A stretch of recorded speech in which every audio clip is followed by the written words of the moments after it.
Les communes de Capian et Langoiran proposent chaque année aux habitants de leur secteur une collecte particulière. Ramassés sur le bord d'une route commune, la route de la vallée, les détritus lancés sans vergogne depuis les fenêtres des voitures par de tristes individus.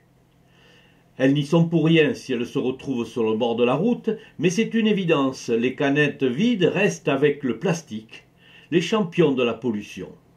Voilà, beaucoup de canettes.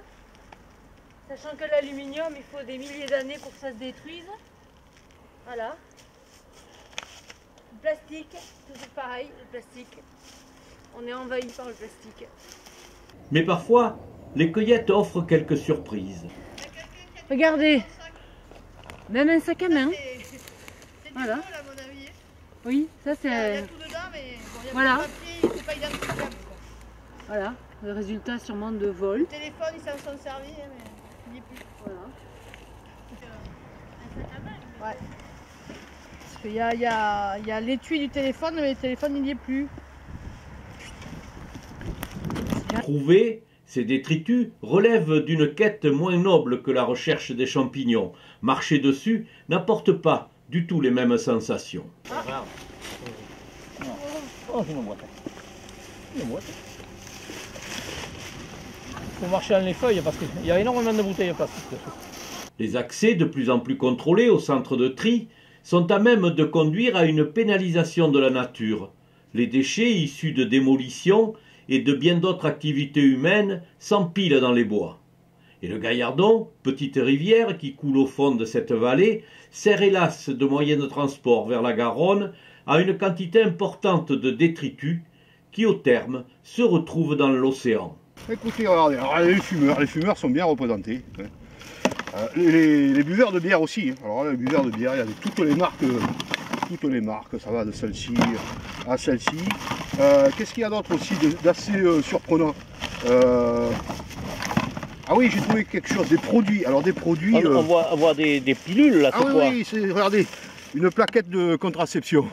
De pilules de contraception. Vraiment, franchement, là, on découvre toutes sortes d'objets un peu. Et surtout des bidons, vous voyez, regardez les bidons aussi avec des produits inflammables. Enfin, voilà, c'est impressionnant, quoi. Ça fait peur. Le drame, c'est que ne se rendent pas compte les gens, c'est qu'on est dans une zone humide et tout va à la Garonne, quoi. C'est pas loin. C'est ça. Vous avez le petit ruisseau, le Gaillardon, qui est de l'autre côté, qu'il faut traverser la route, qui est à une centaine de mètres. Ces petits fossés vont se jeter dans le Gaillardon, et le Gaillardon, bien entendu, à la Garonne, quoi. Donc, vous voyez l'impact écologique que ça peut avoir, cette pollution. Au terme de cette journée, Franck Luquet, initiateur et chef d'orchestre de cette opération, reste optimiste malgré les comportements irresponsables de certains. Il a vu la participation des habitants à son opération augmenter. Énormément de déchets. On en a ramassé, nous, sur un endroit, c'est lamentable. Des gens qui sont venus faire une maison, qui ont des câblages et tout qu'on a dans le camion. C'est pour les générations futures, on va dire ça comme ça. Là, vous avez autant de monde que l'an dernier ou oui. C'est des gens qui sont revenus? Les gens sont revenus spontanément et il y a même des nouveaux et nouvelles et nouveaux.